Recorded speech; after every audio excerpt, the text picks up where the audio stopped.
מה קורה? שלום וצהריים טובים לכולם.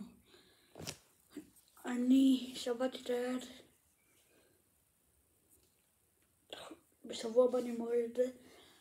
תחללו רפואה שלמה. בוא נתחיל עם מכבי חיפה.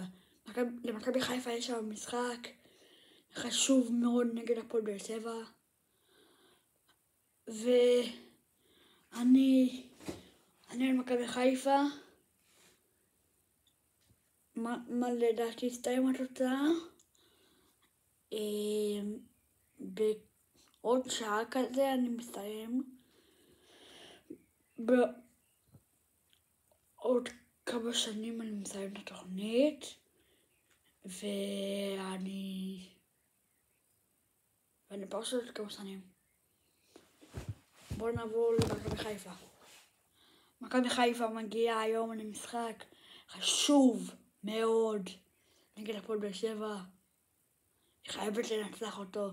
המאבק על הנקודות חלוק מאוד בין השתיים האלה.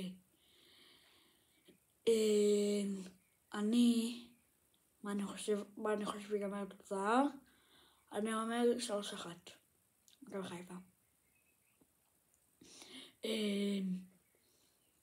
לגבי ונטורה, המון מדברים עליו, גם אורי אוזן דיבר עליו.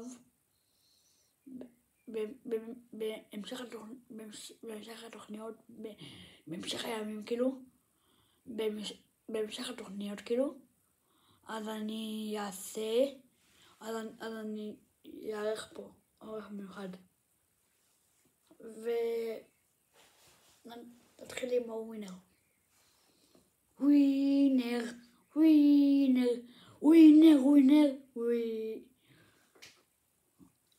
אוקיי, נתחיל עם מכבי חיפה נגד הפועל באר שבע. אני אומר ניצחון של מכבי חיפה.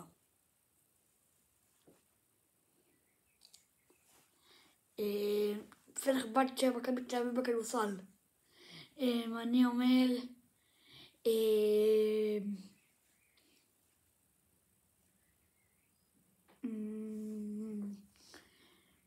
מכבי תל אביב תנצח. נתראה פה גם מחר. ביי.